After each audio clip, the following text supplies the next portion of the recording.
What do you have there? May regalo ko para doon sa BTI natin. Ano? Matutuwa yung mga bago owner. Ano?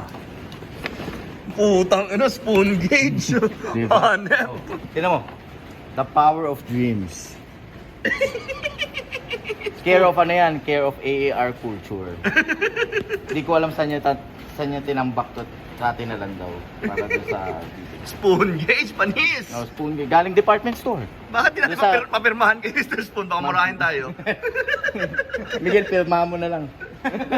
Spoon forks. Spoon and fork nakalagay. O, para saan na yung BTI natin. Ito na naman tayo Ito na naman si Tanga eh. Nakapambahay ka pero naka-state ka.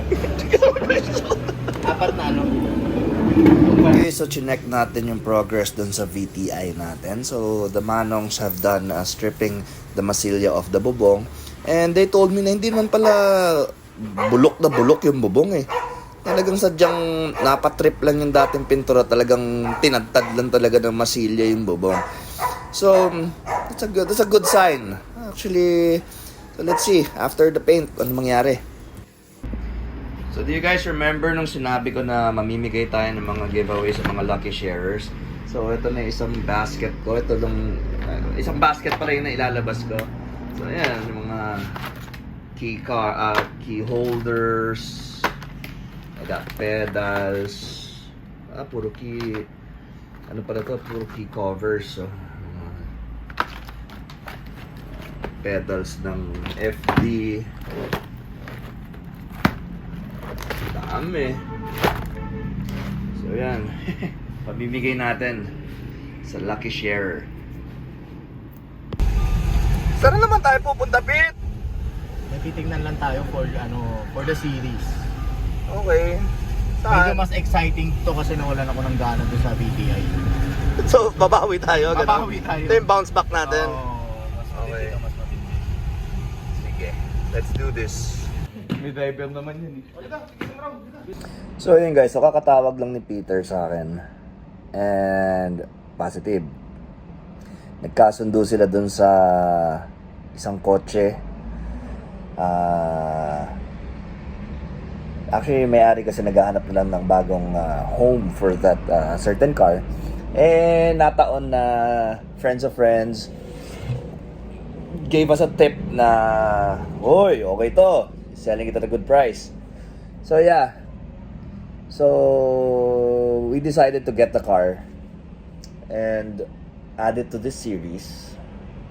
Kasi medyo matatagalan naman yung VTI, di ba? Sa paint shop.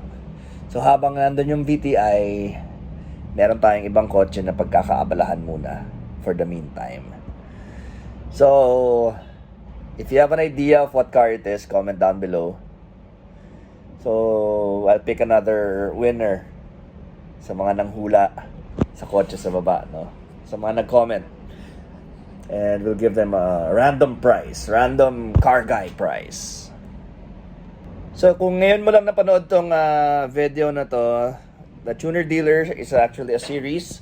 So, search nyo lang yung Tuner Dealer sa Facebook, on TikTok. It's also on Instagram. And a few episodes are in YouTube. So please comment or like the videos or tell us if we're doing something wrong or whatever, 'di ba?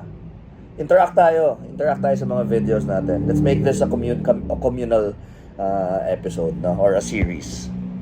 I'd like to congratulate Jose Miko Hosaka. Siya ang ating lucky sharer for the episode 3 video.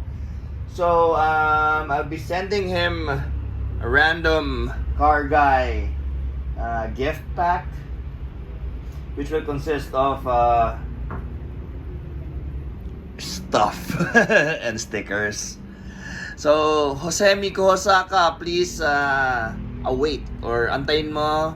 Isisendan kita ng message para maklaim mo yung premyo mo. Congratulations, Jose Miko Hosaka.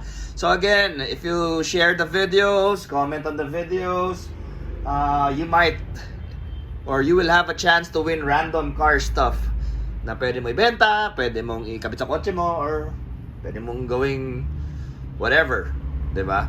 So again, comment, subscribe, comment, share, or like the videos that we are producing for you guys.